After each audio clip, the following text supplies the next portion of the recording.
I pull into my parents' suburban Denver driveway, my shoulders tight from a day hunched over spreadsheets. The compliance department had dumped 3 new financial audits on my desk at 4:30 p.m. Typical Friday ambush. The late afternoon sun streams across the landscaped yard, catching on something gleaming that shouldn't be there. My eyes narrow at the cherry-red convertible dominating the concrete, its polished surface throwing back sunlight like a taunt. Madison lounges against the driver's door, twirling a set of keys around her index finger. Mom and Dad stand nearby, wearing those particular smiles they reserve for my sister's accomplishments, the ones that never quite appear for mine. "Hey, sis," Madison calls out, tossing her caramel-colored hair. "Like my new wheels? Only 42 grand. My stomach drops. I force my legs to carry me forward, the gravel crunching beneath my sensible flats. $42,000? Where did you get that kind of money?" Madison grins, running her hand along the convertible's hood like she's petting a prize-winning show dog. "Oh, Dad and Mom helped me tap into that house fund thing you've been doing. Smart financial move, right?" The dealer was about to sell it to someone else. The world tilts sideways. I grip my handbag strap tighter, knuckles whitening. "My house fund?" The words come out hollow. Dad steps forward, his hands spreading in that placating gesture I've seen 1,000 times. "Now, Carly, don't overreact. We just helped Madison figure out the family emergency account. She needed reliable transportation. Reliable transportation costs $10,000, not 42. I hear myself say, voice sounding distant to my own ears. "That was my down payment for a condo. I've been saving for 7 years. Mom waves her hand dismissively. "You can save it up again, honey. You're always the responsible one." She beams at Madison. "And just look how happy your sister is." The memory hits me like a physical blow.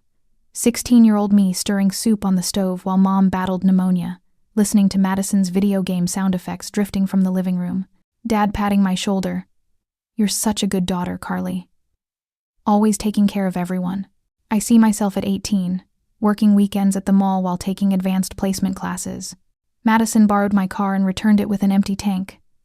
"Sorry, sis. I'll pay you back someday." Years of roommates, budget grocery shopping, my 10-year-old sedan with the passenger window that sticks. The pride on my face 6 months ago when I opened that special savings account. $55,000 every penny accounted for, just in case something happens, Dad had said when he suggested being a co-signer. Family looks out for family. My hands tremble as I pull my phone from my purse. I tap the banking app, my fingerprint unlocking it with a quiet beep. "Who are you calling?" Mom asks, her voice suddenly sharp. The bank representative answers on the second ring. I turn slightly away from my family's stares. "This is Carly Evans. I need to close all accounts under my name. Immediately." My voice comes out steadier than I feel. Madison pushes away from the car, her smile faltering. "Wait, what about the credit cards?" I pause, the phone against my ear. "What credit cards?" The silence tells me everything. I remember now the credit lines Dad insisted would build my score faster if they were secured against my savings. I'd trusted him. He was an accountant after all. "Ma'am?" The bank representative waits patiently. "Which accounts would you like to close?" "All of them." I meet my father's gaze, every single one. Dad's face darkens, a thundercloud rolling in. "Now just hold on, Carly. You're being dramatic. We're family, we share things." "Apparently we share my things," I reply, turning back to the phone. "And I'm transferring the remaining balances to my personal account, today." Mom steps forward, reaching for my arm. "Carly Ann Evans, you stop this nonsense right now. Your sister needed help." I step back, the gravel shifting beneath my feet. And I needed parents I could trust. I finish the call and walk back to my sedan, its faded blue paint, a stark contrast to Madison's gleaming convertible. The engine sputters to life on the second try. "Carly!" Dad shouts, his voice carrying that authoritative tone that once made me scramble to please him. "Don't you dare drive away. We need to discuss this like adults." I reverse onto the street, watching my family through the windshield, Madison's bewildered expression. Mom's hand covering her mouth. Dad's face was flushing crimson. The tires crunch over scattered gravel as I pull away, leaving behind more than just the house I grew up in. I'm done being the responsible one.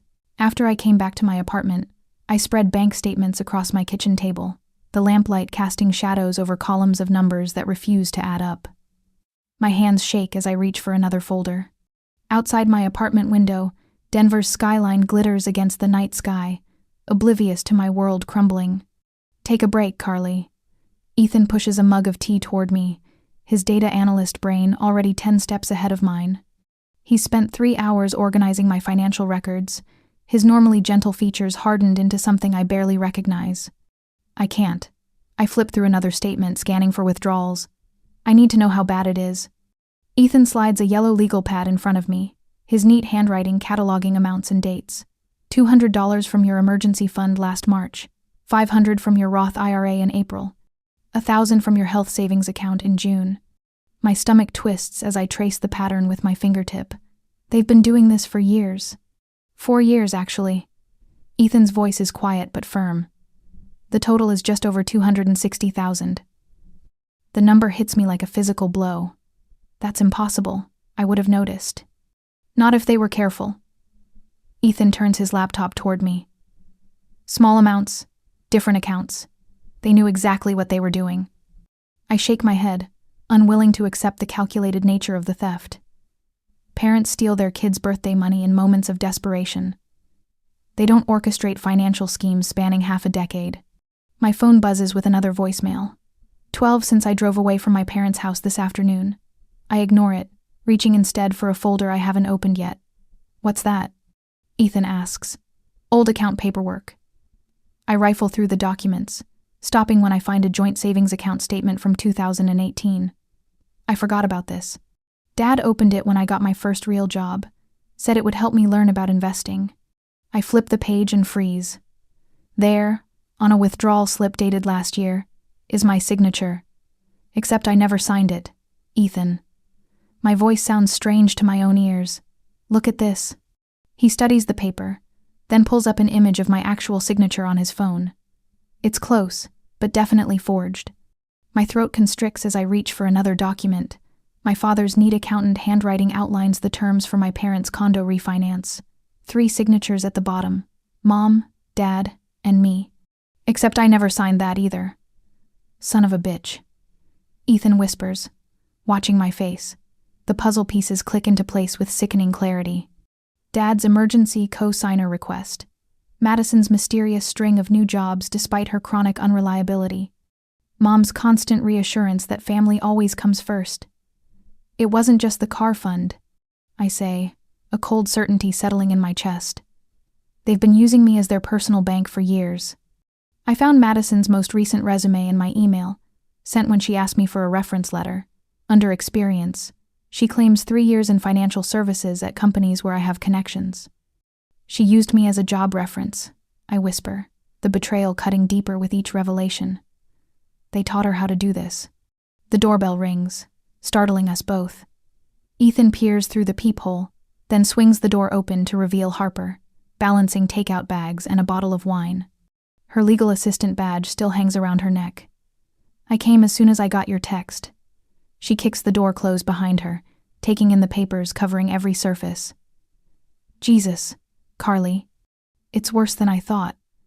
I accept the container of pad thai she pushes into my hands, though I can't imagine eating.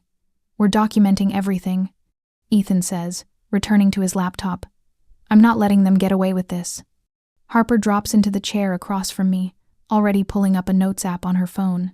My boss said this is textbook identity theft, even if they are family.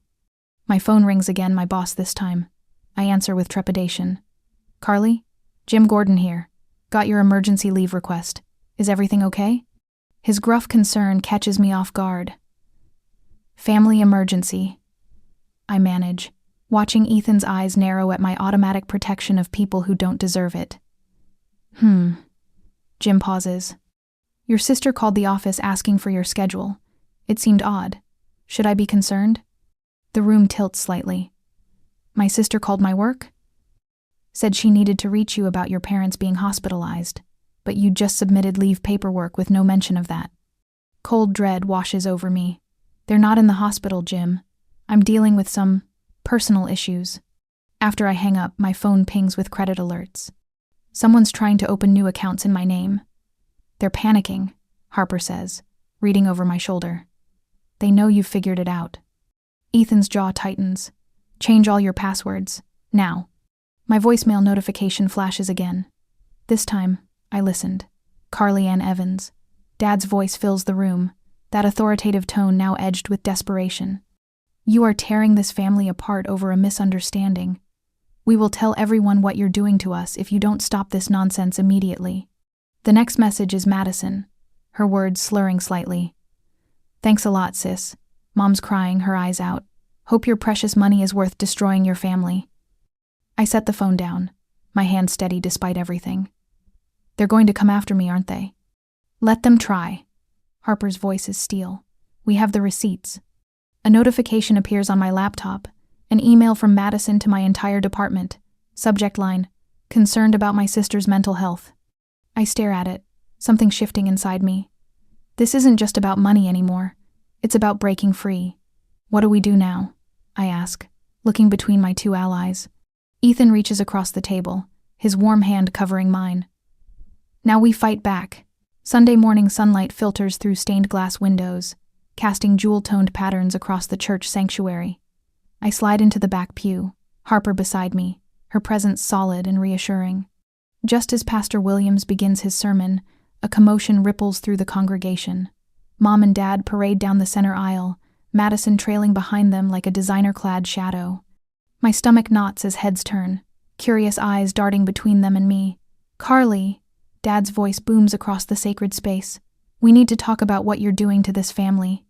The organist's fingers freeze mid-chord. Pastor Williams stops mid-sentence, his mouth hanging open. I grip the wooden pew, knuckles whitening. This isn't the place. When is the place? Mom's voice cracks with theatrical precision. You won't answer our calls. You've frozen accounts that don't just belong to you. A flush creeps up my neck as whispers buzz around us. Mrs. Henderson, my Sunday school teacher from childhood, watches with concerned eyes. The Tucker family, friends for 20 years, stare in uncomfortable fascination. Perhaps, Pastor Williams suggests gently, this conversation would be better continued in my office after service. Dad ignores him, stepping closer. Your sister needs that money. We raised you to care about your family. Something snaps inside me, a lifetime of bending suddenly refusing to break. I stand, shoulders squared. I appreciate everyone's concern, I say, my voice steadier than I feel. But there's more to this story than you're hearing today. Harper slides her arm through mine as we walk out, leaving my family standing in the aisle, their audience captive but confused. The calls start that afternoon. Mrs. Henderson, concerned about the scene at church. Old family friends wondering if I'm going through something. By Monday morning, I'd stopped answering unknown numbers. Tuesday brings a new attack. My boss, Janet, calls me into her office, her face grim. Someone filed an anonymous complaint about financial impropriety, she says, sliding a paper across her desk. Normally, I'd be required to suspend you pending investigation. My hands tremble as I read the detailed accusations, false claims of embezzlement, crafted to mirror my parents' actual crimes against me. I have evidence, I tell her, pulling out the folder Ethan helped me prepare. My identity was stolen, by my family. Janet's eyes widen as she reviews bank statements, credit reports, and the forged signatures. The worry lines around her mouth soften. Take emergency leave, she says finally. The company will support you. That night, I slept through darkness into dawn, the first peaceful night since discovering the convertible in my parents' driveway. Wednesday morning, I drive to the house I grew up in. The autumn air carries a bite that matches my resolve. Harper waits in her car at the curb, a silent guardian. Dad opens the door before I knock, his face thunderous. Finally decided to act like a daughter? I've acted like a daughter my entire life, I say, walking past him into the dining room where so many guilt trips were served alongside pot roast. Mom? Madison? I know you're here. Let's talk. They emerge from the kitchen, Mom's eyes red-rimmed, Madison sullen. You're ruining everything. Madison spits. Those social media posts about your betrayal are getting real attention.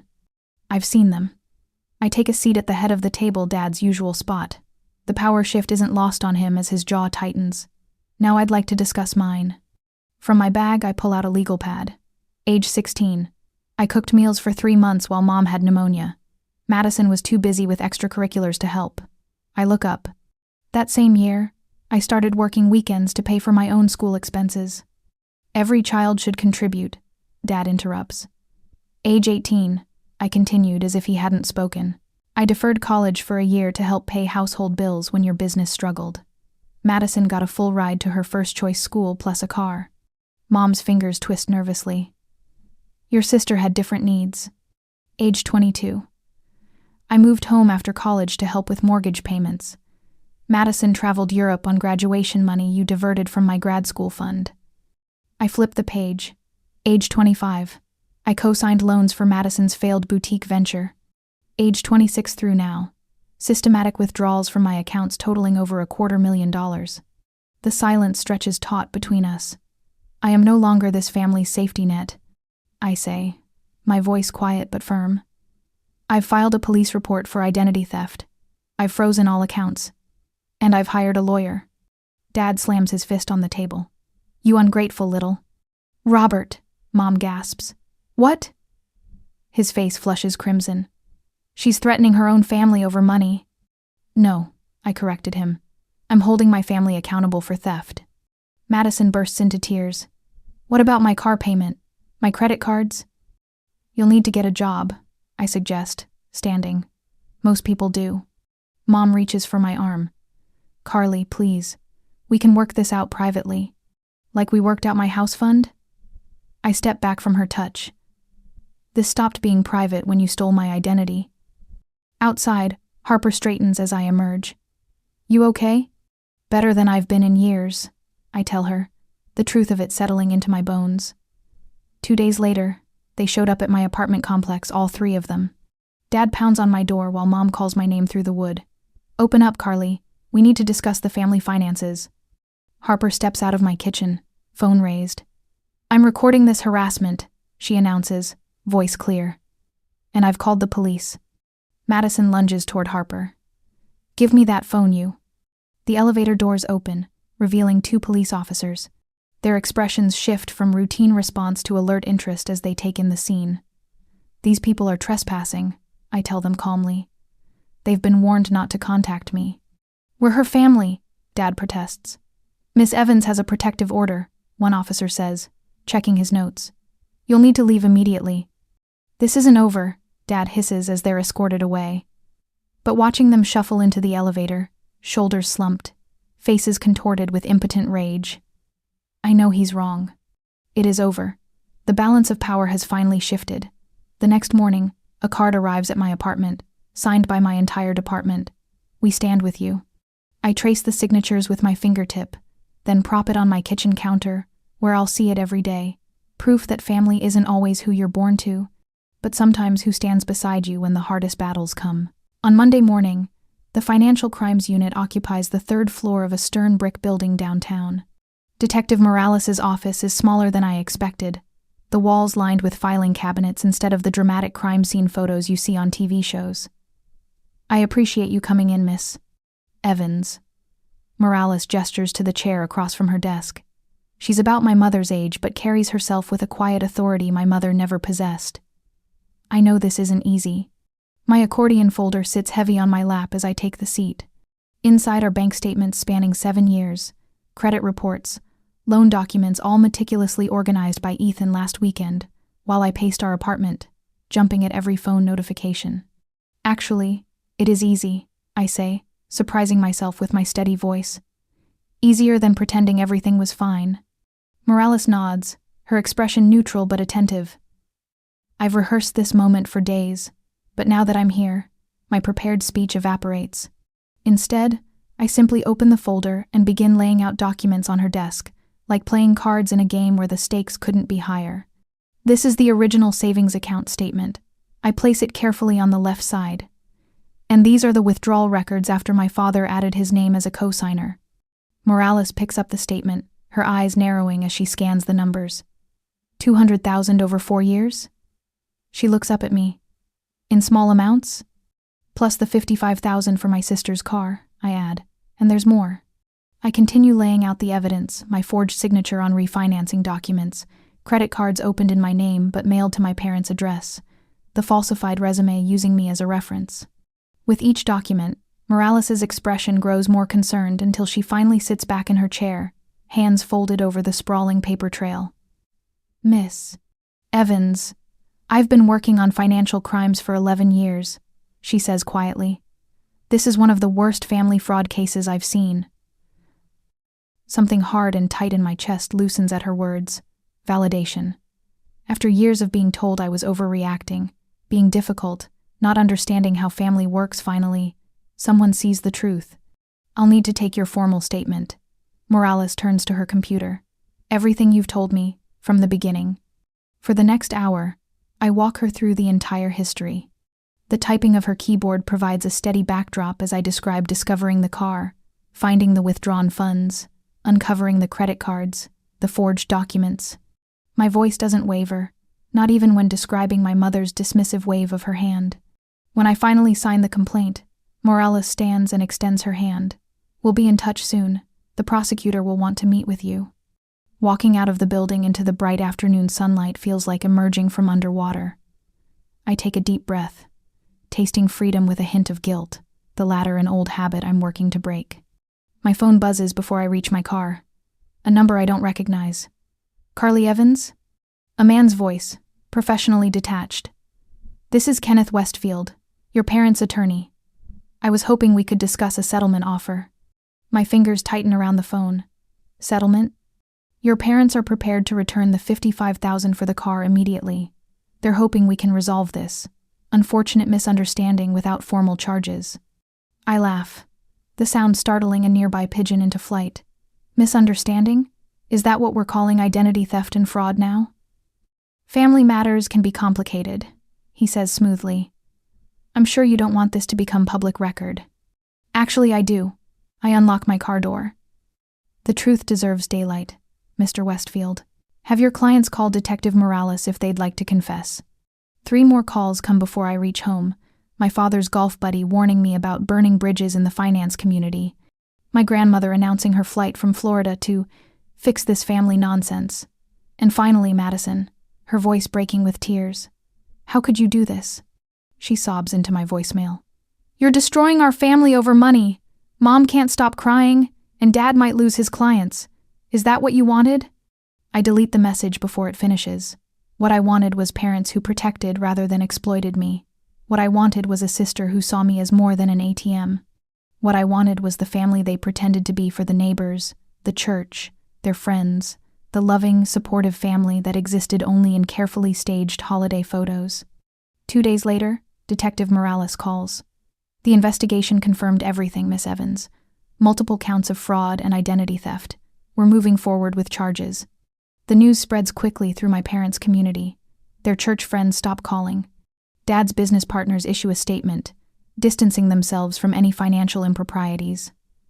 Madison's tearful Instagram posts about family loyalty disappear after her background check reveals. The fraud investigation and 3 job interviews cancel. The facade is cracking, exposing the rot underneath.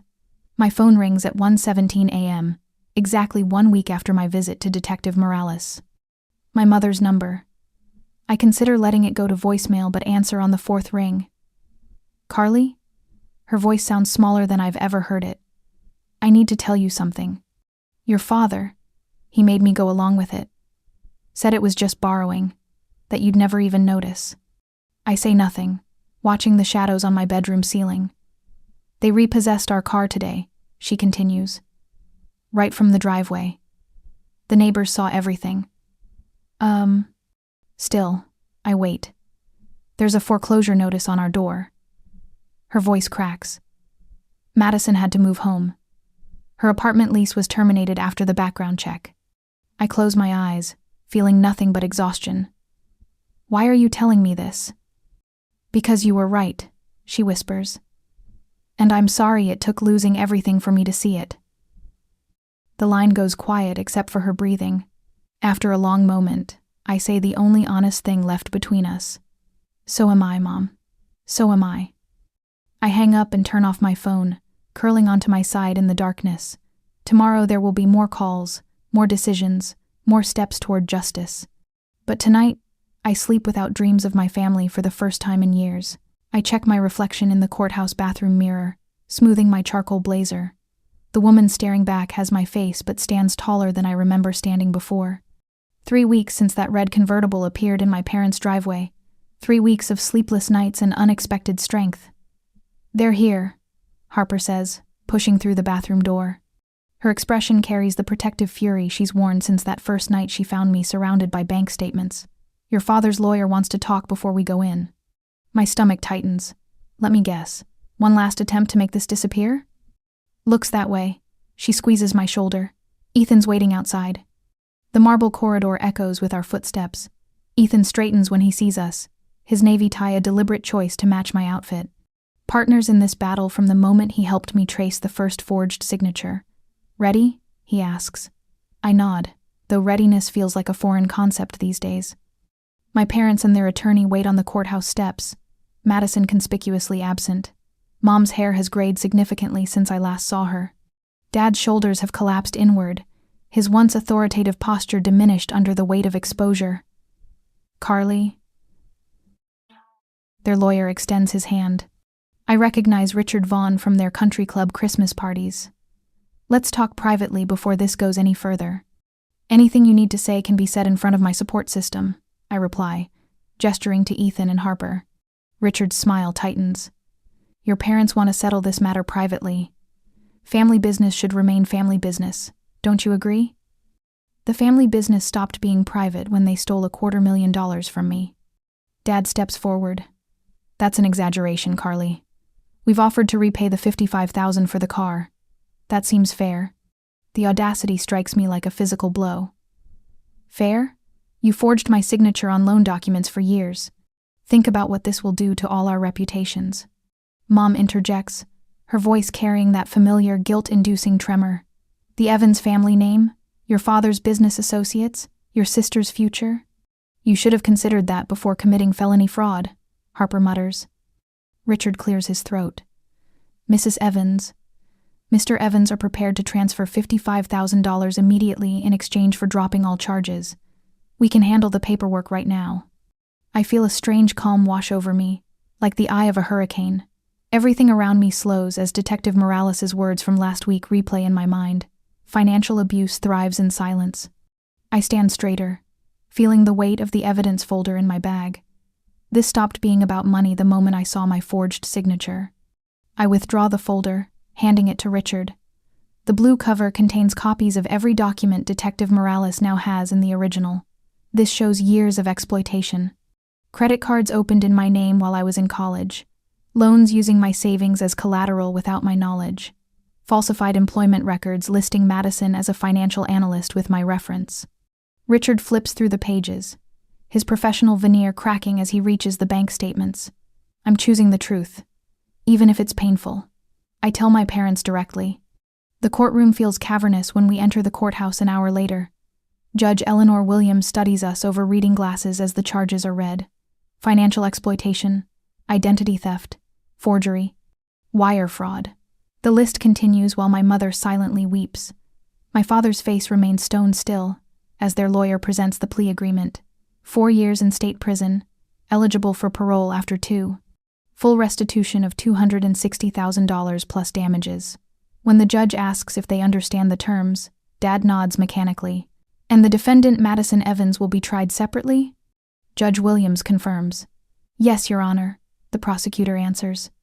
Her case involves fewer charges but includes fraud and forgery. The state is recommending 2 years. The gavel strikes with surprising softness for such a life-altering moment. I watch my parents being led away, not by officers with handcuffs as television had led me to expect, but with court documents and instructions to report for processing tomorrow. Mom turns back once, her eyes searching for mine. I meet her gaze without flinching. Outside, the October sun feels unexpectedly warm on my face. A reporter approaches with questions about the cautionary tale of family financial abuse, but Ethan gently steers me toward the parking lot. "You did it," Harper says, her arm linked through mine. I watch a moving truck in the distance, knowing it's headed to my parents' foreclosed home. The furniture they purchased with my stolen money being repossessed piece by piece. "I did," I reply, my voice steadier than I expected. The anger that fueled me for months gave way to something quieter but no less powerful. On my desk at home waits a letter from Madison, postmarked from county jail. I don't know if I'll read it today. What I do know is that tomorrow I'll return to my firm, where a new nameplate reads, Senior Compliance Analyst, a promotion granted after my boss witnessed how thoroughly I documented my own case. The old Carly would have called this ending tragic. I call it justice. 6 months later, I unlocked the door to my new 3-bedroom condo in Boulder, feeling the smooth metal of my key against my fingertips. Sunlight streams through floor-to-ceiling windows, illuminating hardwood floors that bear no memory of my parents' footsteps. This is really happening. I whisper to empty rooms that wait for me to fill them with choices entirely my own. The contrast with my parents' suburban Denver home strikes me immediately. No cluttered shelves displaying meaningless trinkets bought to impress neighbors. No elaborate window treatments chosen by my mother to keep up appearances. Just clean lines and open space that breathes possibility. I set down the single cardboard box I've carried up and walked to the west-facing balcony. The Flatirons rose majestically before me, their ancient faces turned golden in the afternoon light. Mountains that have watched generations come and go, their permanence a comfort. My phone buzzes in my pocket. A banking notification. Deposit confirmed. $87,500. The first restitution check. I expected to feel vindicated or perhaps smug, but what washes through me is quieter. A gentle peace that smooths the jagged edges of betrayal. Later that evening, my living room fills with voices that celebrate rather than manipulate. Ethan arrives first, carrying a housewarming plant, a jade succulent that thrives with minimal fuss, he explains with a knowing smile. Harper follows with bags of takeout from my favorite Thai place, and a bottle of champagne cradled in her arm. My colleagues from the compliance department trickle in next, their faces friendly but respectful of this new chapter. To Carly, Ethan says, raising his glass as we gather in the kitchen that is undeniably mine. Who taught us all that boundaries aren't selfish? They're necessary. And to new beginnings, adds Harper, her arm looped through mine. As glasses clink, my gaze drifts to the small frame dollar bill hanging on the wall, the first dollar I earned at 16, working weekend shifts at the mall food court while Madison played video games at home. Sometimes, I say, surprising myself by speaking, the best revenge isn't revenge at all. It's living well and knowing when to say no. Nods of understanding circle through the group. No one here needs the details spelled out. The court case made headlines. Financial analyst uncovers family fraud ring, shocking even seasoned investigators with its scope. The next morning, I walk into the community center, clutching a folder of handouts for my first financial literacy workshop. 20 young women look up as I enter, their expressions a mixture of curiosity and wariness. I'm Carly Evans. I begin, and I believe financial independence is the foundation of all other freedoms. Their eyes follow me as I move to the whiteboard. Today we'll talk about something rarely discussed: financial boundaries, especially with those closest to you. I think about the journal sitting on my nightstand, pages filled with my processing of the ongoing court case. How writing, "I am not responsible for fixing my family," still feels like learning a foreign language. Months pass. The seasons change. The mountains outside my window wear snow, then wildflowers, then the russet tones of fall. One evening, as the sun sets over the Flatirons, painting the sky in watercolor oranges and pinks, I sit on my balcony with a letter in my hand. Madison's handwriting, once so similar to mine that she could forge my signature with ease, now looks smaller, humbler. I know I have no right to ask. The letter begins, requesting forgiveness in carefully considered words. The sliding glass door opens behind me.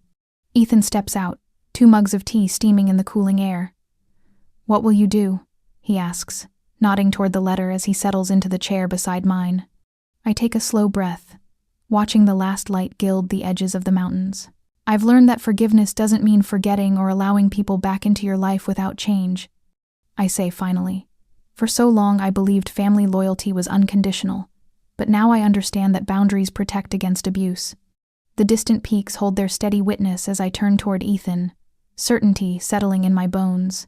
Love doesn't excuse exploitation, and financial trust requires vigilance even with family.